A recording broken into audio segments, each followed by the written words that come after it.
el medio externo está separado de las células porque las células albergan en su interior el material genético que está dentro del núcleo. No es de interés para una célula que su material genético se exponga al medio ambiente porque puede ser dañado. Y como el material genético codifica todas las funciones y estructuras de la célula, los tiene que proteger. Y está súper ultra protegido. ¿Okay? Dentro del núcleo está el material genético. Y por afuera hay otra membrana que lo recubre. Pero la célula no es un castillo, tiene comunicación con el exterior. Esta comunicación le permite un intercambio iónico. Los iones que participan en este intercambio principalmente son el sodio, el potasio, el cloro y el calcio. El intercambio iónico permite la homeostasis, es decir, que la célula mantenga un equilibrio entre el medio externo y el medio interno. De esa forma la célula puede sobrevivir y ajustar sus concentraciones iónicas para que el medio externo no influya negativamente en ella. Para esto la célula necesita una estructura proteica que almacene energía. Esta estructura es cortesía de la mitocondria. Entonces, en este esquema maravilloso al estilo Da Vinci tiene el nucleolo, el núcleo, el citoplasma, el retículo plasmático rugoso, el liso, el Golgi, la mitocondria y las vacuolas lisosomas. La célula en la mitocondria va a producir ATP. Lo produce a través de la cadena de fosforilación oxidativa, que como sabemos agrupa varias glucoproteínas cuya finalidad es unir un ion de hidrógeno a dos moléculas de agua de oxígeno para formar agua. Al unir esto hace girar una bomba de protones que fusiona un fósforo a un ADP, formando el ATP. Entonces, la cadena de fosforilación oxidativa mitocondrial tiene el objetivo de formar ATP a través de la fosforilación del ADP. Esta fosforilación del ADP formando ATP almacena energía electroquímica que luego, por la decisión de esta, va a ser reutilizada en donde se necesite. La mitocondria elabora el ATP, pero lastimosamente no es un proceso eficiente. ¿Ya? Del 100% de la energía producida, el 60% se libera en forma de calor y el 40% en energía electroquímica. Entonces, las células, en algún momento de la historia, se vincularon con bacterias y esas bacterias perdieron mucha de su ADN, pero la parte de su ADN que se encargaba de codificar la estructura proteica de la mitocondria y la cadena de fosforilación oxidativa se mantuvo. Entonces tenemos células híbridos que contienen ADN mitocondrial que codifican la membrana especializada de la cadena de fosforilación oxidativa que tiene como función formar ATP. Y el ATP es utilizada como molécula de energía universal por las células biológicas del cuerpo humano para generar procesos celulares. Uno de los procesos celulares es mantener la indemnidad de estas cositas, que son las bombas de iones de la membrana citoplasmática. Las bombas de sodio, potasio, cloro y calcio. Estas bombas permiten entonces que el citoplasma de la célula intercambie iones con el medio extracelular y se mantenga una homeostasis que permita a la célula sobrevivir, ya sea en la tierra, en el agua, en el aire, en los pelos de un caballo, etc. Entonces, si el ATP es el que permite que las bombas funcionen adecuadamente, cualquier cosa que haga que el ATP disminuya va a generar un fallo en las bombas. El fallo en las bombas genera inestabilidad de estas y por lo tanto ausencia de intercambio iónico, y si no hay intercambio iónico, la homeostasis se pierde. ¿Qué causaría que no haya producción de ATP? La causa más frecuente, la fundamental, la más preguntada, es la supresión del aporte de oxígeno. La supresión del aporte de oxígeno en la mitocondria hace que se deje de producir ATP. Sin oxígeno no se une el oxígeno al hidrógeno, no se forma agua y no se forma el ATP. No gira la bomba, no hay ATP. No hay ATP, toda la cadena de procesos celulares cae. Dentro de las cuales, para la clase de hoy, la de interés es la de las bombas de iones. ¿Qué causaría una supresión de oxígeno en una célula? Cualquier cosa que genere isquemia. La isquemia puede ser externa o puede ser interna. Por ejemplo, si yo ahorco a uno de ustedes, estoy disminuyendo el aporte de oxígeno al cerebro. Pero si yo sumerjo a uno de ustedes al agua y lo ahogo, les estoy produciendo una supresión abrupta del oxígeno a todo su cuerpo. Si yo los encierro a ustedes ahora y coloco 50 velas acá, en unas 4 horas se van a morir todos por intoxicación de monóxido de carbono. El monóxido de carbono que producen las velas va a reemplazar al oxígeno del grupo hemo y por lo tanto van a morir ahogados. Sin dolor, la muerte lenta, feliz por intoxicación de monóxido de carbono. Entonces, cualquier factor que predisponga a una disminución abrupta y severa del aporte de oxígeno va a generar disminución de la ATP. No hay ATP, chao bomba, no hay homeostasis. Si la homeostasis se rompe, va a producirse una serie de cambios ultraestructurales microscópicos que se traducen luego en cambios macroscópicos, que pueden llegar a un punto de no retorno en donde la célula puede morir, ya no se puede recuperar. Si el aporte de oxígeno se resuelve, la célula puede sobrevivir, los procesos se pueden revertir. ¿Ok? Pero este punto de no retorno varía de acuerdo a los órganos. Hay órganos que tienen una demanda metabólica más alta a comparación de otros. Por ejemplo, el cerebro, el riñón, el pulmón, el corazón, el páncreas. Pero hay otros órganos que toleran más la hipoxia, como el músculo, el tejido adiposo, la dermis, el hueso, el cartílago. Es decir, en una situación de hipoxia, lo primero que vas a tener dañado es el cerebro, el corazón. ¿Entienden? Entonces, ante una hipoxia por un ahogamiento, pues si estás sin oxígeno más de 10 minutos, tu corteza frontal ha sufrido un montón y puedes tener cambios severos en la personalidad. La corteza frontal controla funciones superiores de la cognición, la personalidad, el pensamiento abstracto. Todo eso lo puedes perder, incluso el habla. ¿Ok?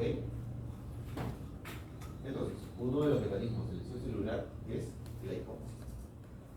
Y es el más prototípico y el más preguntado porque es el más sencillo de aprender. Hay otros más, pero que no se toman a su nivel, como por ejemplo el daño electroquímico, intoxicación por fármacos específicos, las quemaduras, la radiación solar, la radiación iónica, etc. Pero vamos con el ejemplo. Entonces, nos quedamos en el step de fallo en las bombas. Si fallan las bombas en la membrana celular, el intercambio de iones de sodio y cloro se revierte. Como la célula está produciendo sodio en su interior, el sodio va a tender a jalar el agua del medio extracelular por un mecanismo de ósmosis. La ósmosis inversa hace que, en casos de hipoxia, por fallo de bombas, el agua del compartimiento externo pase hacia el compartimiento interno, lo que va a generar edema celular. Es decir, una de las características microscópicas que observaríamos ante una célula que está sufriendo isquemia es el edema celular. Pero incluso antes, segundos antes de que esto suceda, lo primero que veríamos es una disminución de la producción de agua mitocondrial. Porque recuerden, sin oxígeno no se produce agua y sin agua no se produce ATP. Entonces, específicamente hablando, tendríamos una disminución de la producción de agua de la mitocondria y luego edema de la mitocondria y luego edema de la membrana, de toda la célula. ¿Por qué? Por fallo en el bomba. Entonces todas las células sufren edema. Pero en una célula no solamente hay membrana en la membrana celular. Recuerden, la membrana celular está compuesta por estructuras bicabezales ricas en ácidos grasos conocidas como fosfolípidos. Los fosfolípidos de la membrana no son exclusivos aquí en la membrana. También hay una membrana en la misma membrana de la mitocondria, también hay una membrana en la membrana del núcleo, también hay una membrana en la membrana del nucleolo, también hay una membrana en el Golgi, retículo plasmático y en el lisosoma.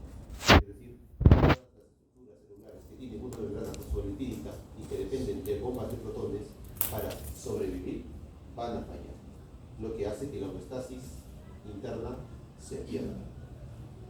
La membrana nuclear se disuelve y el material genético sale al interior de la célula. Las proteínas encapsuladas en las cisternas del Golgi se pierden, pero lo más importante sucede acá. Las vacuolas lisosomales pueden contener enzimas que al salir autodigieren a la célula, entendiendo más su estructura. Entonces la célula sufre primero la mitocondria, luego la membrana, luego toda la célula se hincha y luego se autodigiere, entre comillas, y se forma una sombra celular. Este espectro de cambios que van desde la pérdida del aporte de oxígeno hasta la formación de una sombra celular los van a poder ver aquí en esta biopsia hepática de un paciente con colangiocarcinoma. El colangiocarcinoma es un tumor muy agresivo. La supervivencia varía. En los tumores de Klatskin la supervivencia puede ser de 3 a 6 meses. Te diagnostican un colangio ahora y no llegas a Navidad. Pero no sirve para la clase de hoy para que vean los mecanismos de lesión celular. Estas células neoplásicas están compitiendo unas con otras para sobrevivir. Como saben, las células neoplásicas son por definición inmortales, pero para ser inmortales necesitan nutrirse continuamente. Como ellas están peleando por vivir y los nutrientes no son suficientes, algunas comienzan a morir. Entonces vamos a utilizar este cambio de morfología para redactarles más o menos visualmente cómo luce, en este caso, la lesión celular isquémica, ¿no? Acá tenemos un clúster de células neoplásicas que está siendo nutrida por vasos sanguíneos que están alejados de ellos. Las células que están más cerca a vasos sanguíneos, por ejemplo estas, van a sobrevivir porque están cerca del vaso que las nutre. Pero las células que están más alejadas comienzan a morir porque están más lejos. En este caso vamos a tener una célula neoclásica, tiene como toda célula un núcleo y un citoplasma, y vemos que es así, jovencita, bonita, como ustedes, ¿no? Todos chichitos. Luego se hace fea, más sombría, como yo, y luego termina por morir. Entonces, ¿qué tenemos acá? Una célula que tiene un núcleo basófilo, cortesía de la hematoxilina. La hematoxilina es el pigmento azul que tiene afinidad por el ADN. El ADN se une el hemato, eso le da el tono azul. El núcleo es azul por el ADN. Luego tenemos el citoplasma, que es el eosinófilo. Esta célula ha sufrido isquemia y ¿qué tenemos acá? Un núcleo más pálido. Como el ADN se degrada, hay menos afinidad por la hemato, ¿ya? Y por lo tanto la célula pierde basofilia. ¿Eso qué quiere decir? Que uno de los cambios microscópicos, además del edema celular, es la pérdida de la basofilia celular. También se puede interpretar como un incremento de la eosinofilia celular. La importancia de que me graben es para que me reproduzcan a 0.5 de velocidad y se sientan más cómodos absorbiendo la información. ¿Ok? Sigamos. Conforme pasa la isquemia, la célula comienza a degradarse y cada vez se hace más una masa amorfa eosinófila. Y conforme pasa el tiempo, se termina convirtiendo en esto, una sombra celular. ¿Ven estas? Esto es una sombra celular, esto es una sombra celular, esto es una sombra celular, esto es una sombra celular. Estas que ven acá, estas sombras celulares que ven acá, alguna vez fueron estas, pero están muertas. Estas sombras celulares indican necrosis isquémica y se extrapolan estos hallazgos para cualquier otro órgano que sufra necrosis isquémica.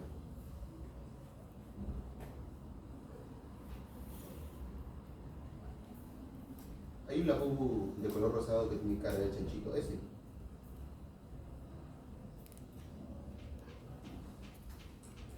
Listo, gracias, amigo. Así. Supongamos que tenemos una necrosis isquémica cardíaca. Hay una placa telantomatosa que obstruyó la arteria coronaria descendente anterior izquierda, que es la arteria coronaria que más frecuentemente se obstruye en casos de infarto agudo del miocardio, y por lo tanto los miocardiocitos distales a la zona de obstrucción se murieron. El espectro de cambio que veríamos terminaría en eso: miocardiocitos completamente eosinófilos, sombras de lo que alguna vez fueron los miocardiocitos. El hallazgo microscópico de sombras celulares indica necrosis isquémica. ¿Ok? La necrosis isquémica se vincula con sombras celulares y se vincula con falta de oxígeno. Como hay falta de oxígeno, fallaron la bomba, se edemmatizó y la célula se auto digiere. ¿Cómo que digiere? Hay isquemia, falta de oxígeno, ¿no? Por aquí. Hay otro tipo de necrosis que también la vemos acá, es la necrosis liposactiva.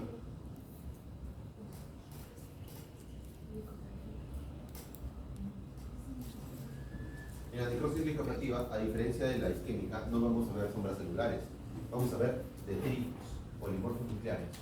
¿Ven todo ese panorama todo feo? Así como yo cuando me levanto en la mañana. Necrosis microactiva. La podemos ver, por ejemplo, en el páncreas. Las células auxiliares pancreáticas contienen enzimas. Si sufren isquemia, las vacuolas que contenían esas enzimas se rompen y el páncreas se auto digiere, ¿no? O digiere. Luego tenemos a la necrosis gaseosa. La necrosis caseiforme se observa en tuberculosis, casi exclusiva de tuberculosis. Tanto es así que si un patólogo informa de necrosis caseiforme, es muy probable que sea una tuberculosis. Pero hay pacientes con tuberculosis que no hacen necrosis caseiforme, y son los pacientes que tienen VIH.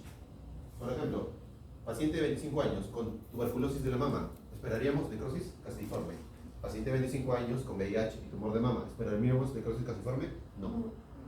Recuerden entonces, tenemos a una paciente que tiene una necrosis caseiforme de la columna vertebral. ¿Tuberculosis? Sí, ¿cierto? La tuberculosis exhibe una serie de cambios o una triada, que lo vamos a ver más adelante cuando veamos inflamación crónica, dentro de las cuales la necrosis caseiforme es una de las principales. ¿Ya? Necrosis caseiforme en cualquier otro tejido indica tuberculosis, al menos en nuestro país. Necrosis caseiforme en el colon, en el apéndice, en el testículo, en el epidídimo, en el ovario, en el esófago, en la columna, en la rodilla, tuberculosis. Hasta ahora hemos descrito los cambios supraestructurales que ocurren en segundos a minutos después de la isquemia. Pasemos ahora. Conforme transcurren las horas, se van a comenzar a reclutar polimorfos nucleares. ¿Ok? Los polimorfos nucleares son un tipo de célula inmune que forma parte del sistema inmune innato.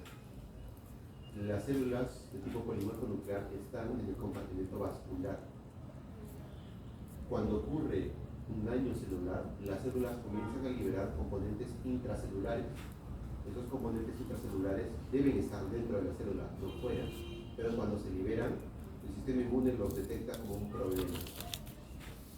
Entonces, los linfocitos residentes detectan que hay muerte celular y a través de quimiosinas generan la denominada quimiotaxis.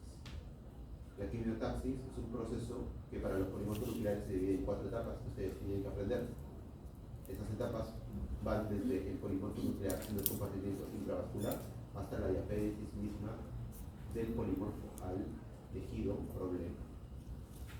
El reclutamiento de polimorfos nucleares tiene un objetivo y es, 1, fundamental, crear una cicatriz. Entonces, los polimorfos nucleares se reclutan y se aglomeran alrededor de la zona muerta para liberar algo que se llama, para liberar compuestos que se denominan radicales libres. Pero los radicales libres como el anión superóxido o el peróxido de hidrógeno. Los radicales libres interactúan con los fosfolípidos de las membranas y contribuyen a degradar las más. Es decir, el polimorfo nuclear utiliza los radicales libres como si fueran granadas. Lanza radicales libres y mata al tejido problema, a la bacteria, al virus o al cuerpo extraño. Pero al ser una granada hay daño colateral, entonces los radicales libres lastimosamente no discriminan entre lo que se tiene que matar y lo que no debería matarse. ¿Entienden? Acá les coloqué un ejemplo a los chicos, no sé si por acá. Entonces, acá tenemos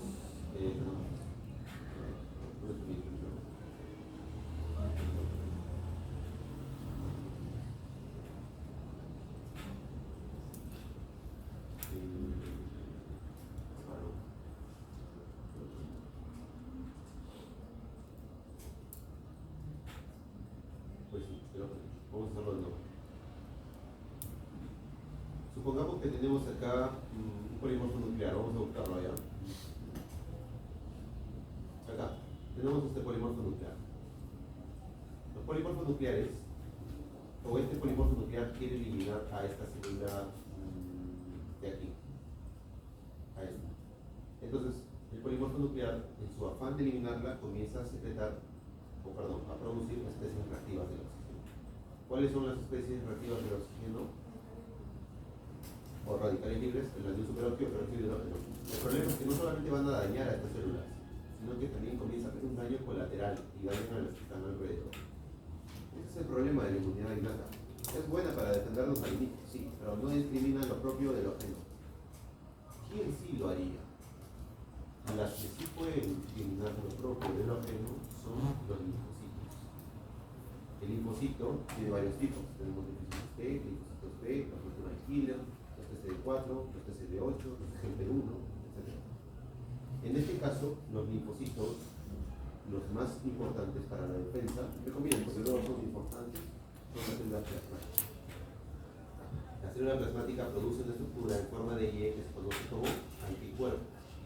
El anticuerpo es el que se une a la célula problema y la opsoniza. Opsonizar significa que la marca. ¿La marca para qué? Para que otras células se acerquen a ella y la destruyan. Esta opsonización es específica, así que si el linfocito detecta que esta es el problema, la va a matar solo a esta. A diferencia del polimorfo, que si detecta esta como un problema, pues vuela todo. ¿Qué tiene que ver eso con lesión celular? Cuando nosotros tenemos una necrosis aguda, el reclutamiento de polimorfos nucleares, sabemos bien que estos batidos no van a discriminar nada, así que el primer evento va a ser la inflamación aguda severa. Los polimorfos nucleares buscan terminar de barrer con todos los detritus celulares y fagocitarlos. Recuerden, el polimorfo nuclear es polimorfo nuclear en el compartimento vascular. Cuando el polimorfo sale al intersticio, es decir, al estroma o la línea propia, se convierte en un histiocito. Y los histiocitos o macrófagos tienen como función fagocitar estructuras muertas, extrañas, bacterias, partes de células, etcétera, y mandarlos al sistema linfático para que se eliminen. ¿Ok? Entonces el cuerpo detecta, oye, hay células muertas, toma, polimorfos, conviértanse en histocitos, cómanse eso. Pero no solo eso, sino que los polimorfos comienzan a secretar interleucinas, interleucina 6, interleucina 10, factor de necrosis tumoral alfa, beta, que tienen la finalidad de reclutar fibroblastos y células endoteliales, porque viene ahí el otro aspecto importante por lo que están ahí, y es formar el tejido de granulación, que vendría a ser la base para que se forme la cicatriz. Y es que casi todos los tejidos del cuerpo logran repararse a través del proceso de cicatrización. Cicatriz no es lo mismo que regeneración. La regeneración es un restablecimiento completo de la arquitectura a tal como estaba antes del evento.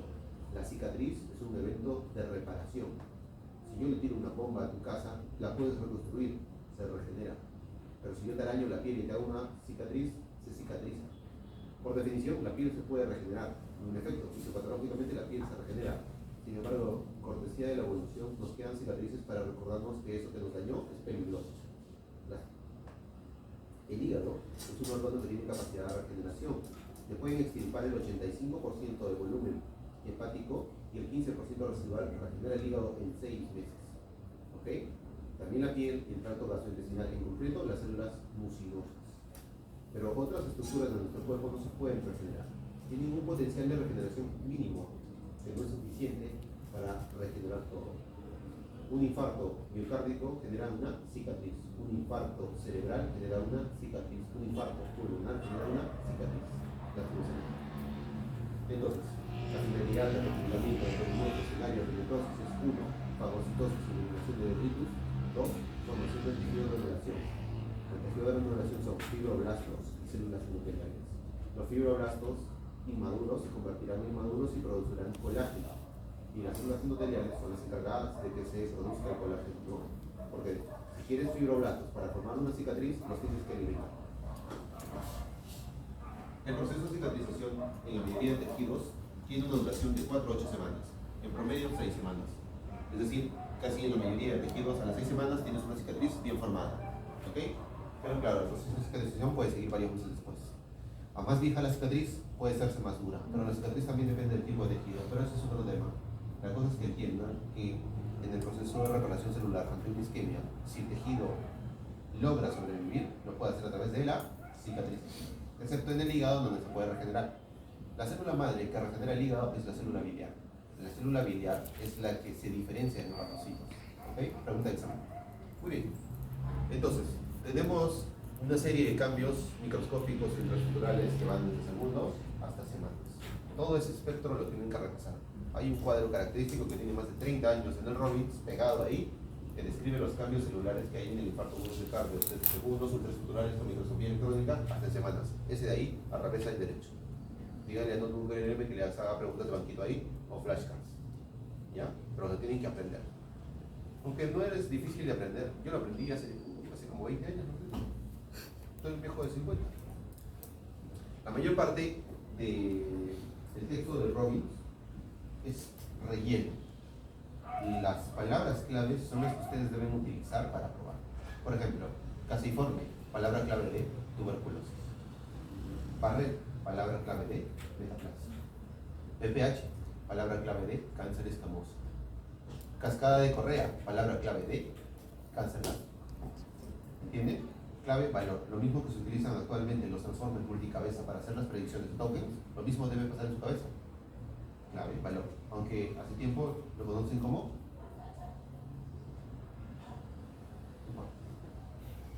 la mayor parte del texto de Robbins tienen que omitirla y solo irse por lo normal.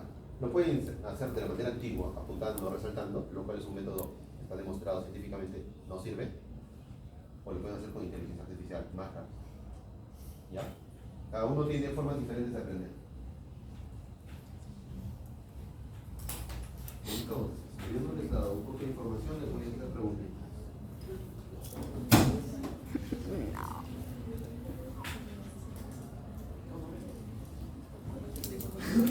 ¿En qué libro del cuadrito de salto? A ver, tú, Bobadilla.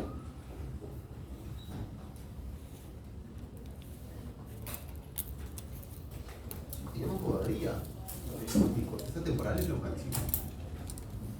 Davidcito, dime, ¿El cuadro de qué dijo? ¿cómo se llama el paso de polimorfos nucleares del dominio intravascular al intersticial? Ya, Pérez. ¿Sí? Marjorie. Julia. Julia, dime. ¿Qué es la obstrucción?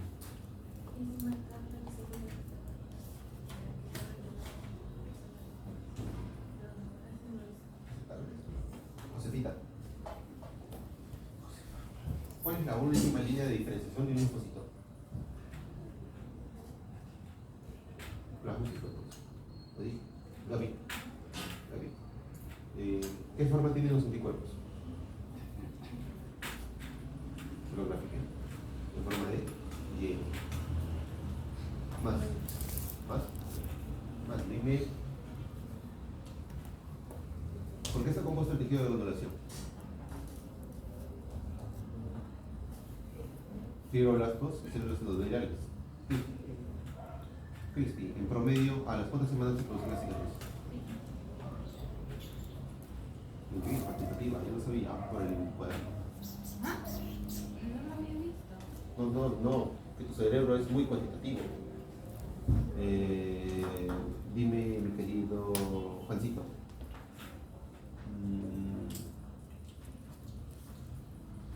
Dos radicales libres. Siguiente. Belén, dime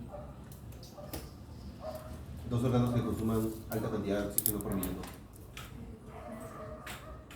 Bien, Belén. Correa. Y la cascada de Correa está vinculada, ¿no? Cáncer gástrico. Yo me sabía eso. Palomino, dime la metaplasia más famosa del esófago se llama.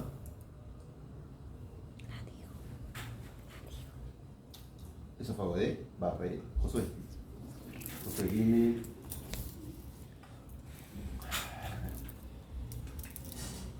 ¿Una célula con isquemia es más basófila o eosinófila? Eosinófila, degradación del ADN, no sufinidad, dale mano. Tomás, dime.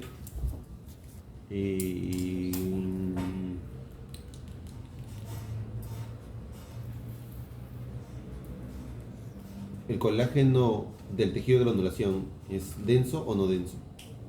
Denso. No denso, le dije. Marjorie, dime. ¿Cómo se le denomina el polimorfo nuclear en el intersticio?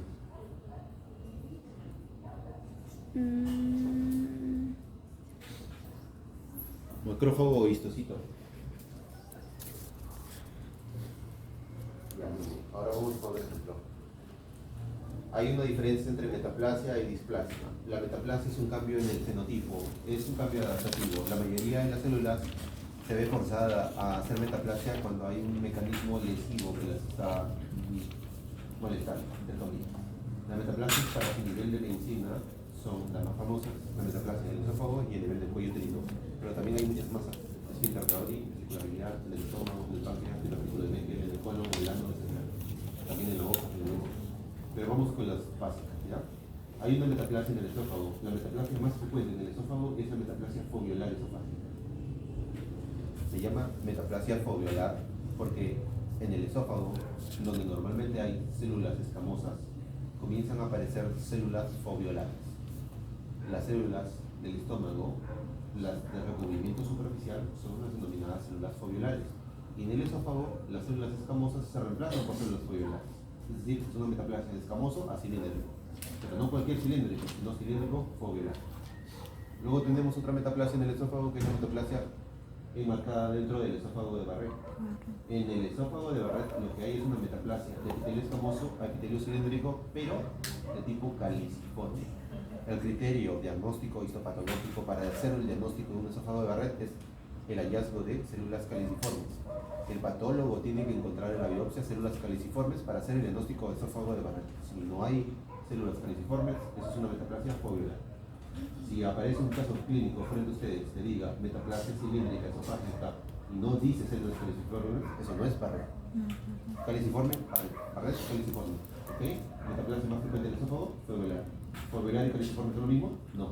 Foveolar más frecuente. Caliciforme, barrera. Okay.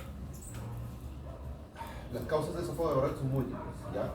Tenemos el reflujo gastroesofágico, hernias hiatales, obesidad, mala posición a dormir, como yo, le gusta dormir después de almorzar, etc. Luego tenemos a la metaplasia del cuello uterino. En la metaplasia del cuello uterino hay una transformación del epitelio cilíndrico endocervical a epitelio escamoso exocervical. En el esófago, el epitelio escamoso necesitaba defenderse de un pH ácido, así que un epitelio se puede defender de un pH ácido volviéndose mucoso, porque el moco forma una barrera entre el pH ácido y la célula. En el cuello uterino no. En el cuello uterino, el cuello se tiene que defender frente a la abrasión, y el epitelio que mejor resiste la abrasión es el escamoso. Entonces, en el esófago la metaplasia es de escamosa a cilíndrica, en el cuello es de cilíndrica a escamoso. ¿Ya? Fundamental. Pero más que se lo aprendan así, es necesario que se lo aprendan el porqué. Lo que más resiste el ácido es el moco, así que en el esófago es mucoso. Y lo que más resiste la abrasión del cervix es escamosa, así que la metaplasia es escamosa. En el cervix hay una zona que se denomina la zona de transformación. La zona de transformación no es más que la unión del epitelio endocervical con el epitelio exocervical. Se denomina zona de transformación porque es una zona de transición abrupta y es la zona de prima infección por el virus del papiloma humano.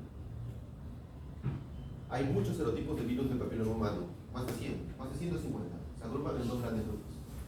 Virus del papiloma humano de alto riesgo, virus del papiloma humano de bajo riesgo. ¿Para qué? Para cáncer de cuello uterino y displasias cervicales.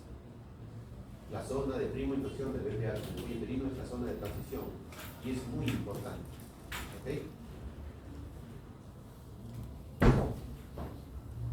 Ahora, hay una metaplasia importante en el estómago, que es una metaplasia intestinal. En el estómago no deben haber células que se parezcan a las células del músculo delgado. Cuando aparece, hablamos de metaplasia intestinal. ¿Por qué ocurre una metaplasia intestinal en el estómago? O sea, ¿por qué aparecen glándulas del intestino en el estómago? Porque las células están siendo dañadas. ¿Dañadas por qué? Por el ácido clorhídrico. ¿Y cómo puede ser posible que el ácido clorhídrico, que normalmente está en el estómago, las dañe? Pues es cortesía de la infección por el Helicobacter pylori. El Helicobacter pylori logra billar la producción de ácido gástrico y disminuir la capacidad del moco frente a la acidez. Eso genera gastritis. La gastritis es erosiva, se genera atrofia, luego se produce la metaplasia, luego se produce la displasia y luego esto progresa al adenocarcinoma invasor. Esta progresión constante de steps evolutiva en el tiempo de lesiones se conoce como cascada de Correa. ¿Ok, Correa?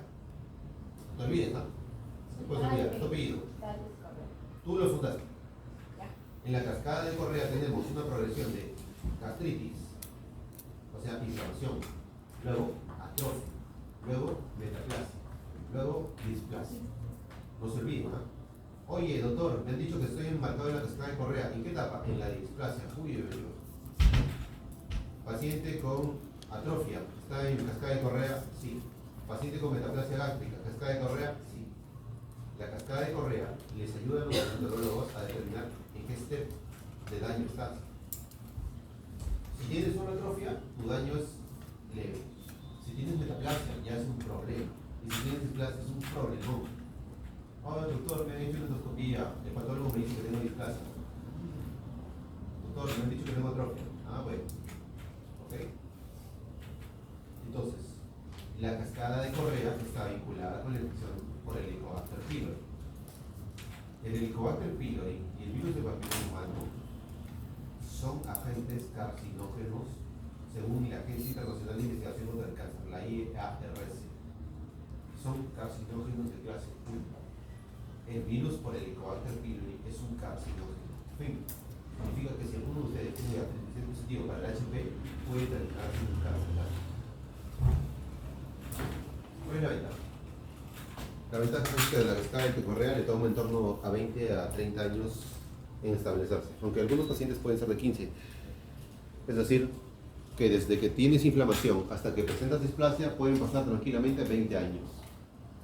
20 años. En una cascada. Entonces, si pasan 20 años, es entendible que los pacientes que están inmersos o dentro de la cascada de Correa sean personas de 40 o más años. Como la cascada de Correa en el estómago se vincula con cáncer gástrico, el cáncer gástrico vinculado con cascada de Correa aparece en personas mayores de 60 años. Es decir, el cáncer gástrico era más frecuente en pacientes a partir de los 60 años. Pero hasta hace 10 años esto ha cambiado. Ahora el cáncer gástrico no es frecuente en pacientes adultos. Ahora se ve un incremento de cáncer gástrico en pacientes jóvenes, pacientes de 22 años, 21 años. ¿Ya? El cáncer gástrico en estos pacientes no está relacionado con el Helicobacter pylori, no está relacionado con la cascada de Correa, es más agresivo y su pronóstico es de 12 a 16 meses de vida máximo. Significa que si tienes un cáncer gástrico en un paciente de 20 años, su pronóstico es malo. Y si tienes un cáncer gástrico en un paciente de 60 años, muy probablemente está vinculado con cascada de Correa. ¿Ya? Entonces, tenemos dos escenarios: pacientes con infección con el Helicobacter pylori y la cascada de Correa en cualquiera de sus sistemas, y pacientes que no tienen infección con nada, son jóvenes y tienen cáncer gástrico. En el cuello uterino tenemos algo similar. Desde la infección por el virus del papiloma humano hasta la displasia cervical de alto grado pasan en torno a 25 a 30 años.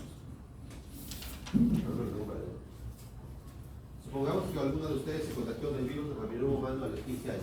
¿Cuánto como mínimo necesita pasar para que se produzca un cáncer? 15 años. 20 años. ¿No? 15 más 20, 35. Los pacientes con cáncer de cuello uterino más jóvenes que tengo son de 22 o 29. Entonces, el virus del papiloma humano logra infectar a las células escamosas de la zona de transformación. En concreto, infecta a las células basales. El virus logra fusionar su material genético con el material genético de la célula. En concreto, las regiones que codifican a las proteínas B6 y B7.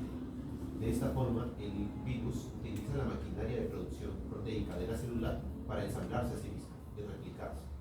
El virus comienza a replicarse en el interior de las células y durante largo tiempo está ahí. Algunas células tienen tantos virus que tienen un aspecto conocido como coilocito. Coilocito es la palabra clave de BPH. Los coilocitos pueden estar en el cervix, en el ano, en la vagina, en el pene, en la vulva, en el prepucio, en el glande, en la piel. Coilocito es una célula escamosa repleta de virus. Entonces, vino el BPH, infectó una célula basal, fusionó su material genético y ahora utiliza la maquinaria de la célula para crear más BPH y contagiar a más personas. Conforme pasa el tiempo, las proteínas virales del virus, para la redundancia, influyen negativamente en la replicación del ADN. Y son las oncoproteínas del gen del retinoblastoma, el P53 y el P16, las que comienzan a sobreexpresarse y mutar. Cuando el P53 muta, ahí vienen los problemas, porque el descontrol en la proliferación celular se hace mayor. ¿Ok? ¿Eso qué genera? La displasia de bajo grado. Pasan los años y esta puede progresar a displasia de alto grado. Pasan algunos años más y progresa a cáncer de células. Entonces, ante un escenario de infección por virus del papiloma humano, la paciente debe estar vigilada. Y si tienes infección por virus del papiloma humano de alto riesgo, peor todavía. Puedes estar ahora sana, tu cuello uterino puede estar sano, pero si ya estás infectada por virus del papiloma humano, tienen que vigilar. El virus del papiloma humano a nivel genital femenino es responsable del 99.9% del cáncer de cuello uterino. Así dice la bibliografía: 99.9% de los cánceres de cuello uterino están vinculados por virus del papiloma humano. Y más del 80% de los adenocarcinomas cervicales, carcinomas de vagina o de vulva vaginal o de pene o de glande o de prepucio. ¿Entienden? Así que es de interés para ustedes estar vacunadas. Si no lo están, hacerse test o controles para descartar infección por virus del papiloma humano, porque su prevención les va a ahorrar muchos problemas. Gracias a Dios, el pronóstico y la supervivencia de cáncer de cuello uterino ha mejorado. Sin embargo, todavía son muchas las pacientes que presentan displasias de cuello uterino y cáncer de cuello uterino. Yo diagnostico uno de estos o dos a la semana y más o menos 5 o 10 displasias a la semana. Lo que más diagnostico es un cáncer de mama, todos los días uno o hasta 4 veces, o 4 casos por día. ¿Cuál es el problema acá? Si ustedes tienen, en este caso, pacientes que no se controlan, ellas pueden terminar haciendo un cáncer de cuello uterino. Inevitablemente. Es por eso que el cáncer de cuello uterino, la infección por virus del papiloma humano, los controles los panicolados son una de las prioridades de salud de este país y de todo el TAM y de todo el mundo. La prevención del cáncer de cuello uterino es de interés nacional. Por eso es que hay un montón de ustedes están saliendo a los periódicos a ser panicolados. ¿Ok? Me preguntaron los otros chicos cuál era la diferencia entre una displasia de grado y un cáncer cervical y esa imagen sirvió para desestimar. Las displasias de alto grado también se consideran como carcinoma in situ. Un carcinoma es in situ y no es infiltrante cuando por definición no rompe la membrana basal. Como han llevado en sus clases de histología, el epitelio está separado del estroma por una estructura glucoproteica que se conoce como membrana basal. La membrana basal es como una especie de andamio que separa el epitelio del estroma o lámina propia. Las displasias de alto o bajo grado, estas son de alto grado, también se les conoce como carcinoma in situ, están por definición limitadas todavía por la membrana basal. Pero cuando la membrana basal se rompe, ya no estamos hablando de carcinoma in situ o displasia de alto grado. Una vez que la membrana basal es transgredida, esto se convierte automáticamente en carcinoma invasivo. Para casos de cáncer de cuello uterino, los patólogos han encontrado que a mayor distancia de invasión o profundidad de invasión, peor es el pronóstico de la paciente. Entonces, ya saben, la displasia de un carcinoma, la displasia o carcinoma in situ se diferencia de un carcinoma invasivo por el estatus de la membrana basal. Muy bien, habiéndoles explicado esto, y faltando, ¿cuánto falta? Media hora. Son las 10. Las 10, ahorita yo. De 20 acaba las 10, son 8:50. ¿Qué hago acá? Ya, antes de irme, 5 minutos de preguntas. David, Rogadilla. David, dime. Perdón, me he olvidado de algo. Las metaplasias no se dan, perdón, no se tratan, no meritan tratamiento. Las displasias. Tratamiento de metaplasia, nada. Tratamiento de displasia, cirugía. Displasia de esófago, mucosectomía. Displasia de estómago, mucosectomía o gastrectomía. Displasia de cervix, cono. Displasia de ano, mucosectomía. ¿Entienden? Displasia, cirugía. Displasia, quirúrgico. Displasia, operación.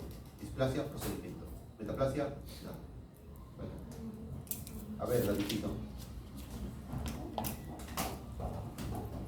¿Cuáles eran las dos oncoproteínas virales del virus de papiloma humano que se expresaban en las células escamosas? Empezaban con E. E6 y 7. Muy bien, seguimos. Memorísimo. Julia. Julia. Julia.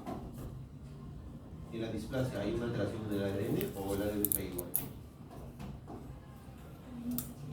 Hay una alteración del ADN. En la displasia, las alteraciones del ADN pueden ser supresiones, delecciones, translocaciones, sobreexpresiones, silenciamientos o inestabilidad microsatelital.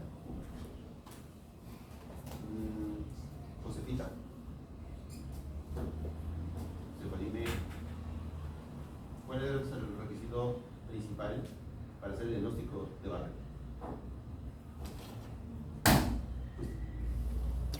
Gabriela. Gabriela, dime.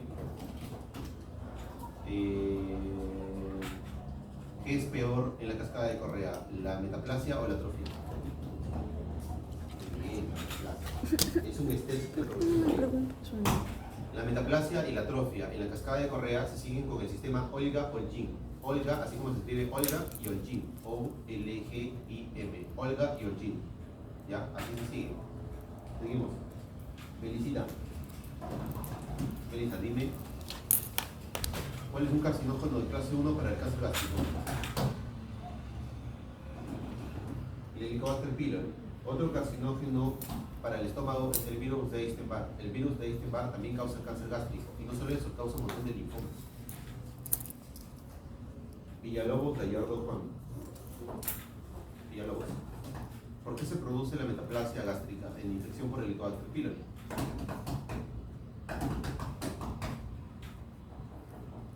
Por disminución de la producción de moco, pues el Helicobacter pylori genera una disminución de la producción de moco y si bien menos moco, mayor exposición al ácido clorhídrico y por lo tanto agresión mucosa. ¿Cómo se protege una mucosa erosionada? Secando células intestinales. Belén. Belencita. ¿Cuáles eran los genes que estaban implicados en la progresión de displasia de cuello uterino? P53. ¿Qué más? Retinoblastoma. ¿Qué más? P16. Ruth. ¿Cuál es el tratamiento de una displasia una displasia de cuello de alto grado? ¿Tratamiento? Observación. Cono. No. Anayeli.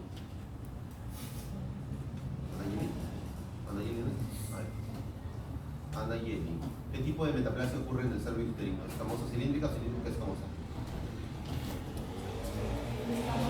Escamosa cilíndrica, ¿no? No, cilíndrica escamosa. José. Dime. ¿Cómo se denomina la zona de prima infección del virus papiloma humano en el útero? ¿Qué? Zona de transición. No les pregunto a ustedes.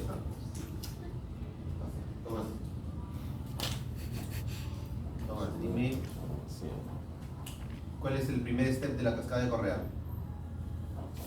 ¿Profe? Gastritis. Atrofia. Muy bien. ¿Sí? Si el paciente no tiene atrofia, no está en la cascada de Correa.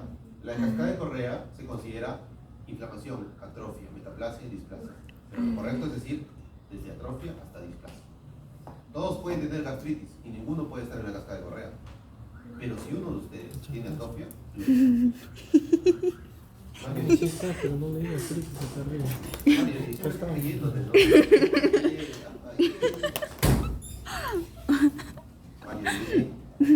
¿Cuál es la localización más frecuente de infección por Helicobacter pylori en el estómago?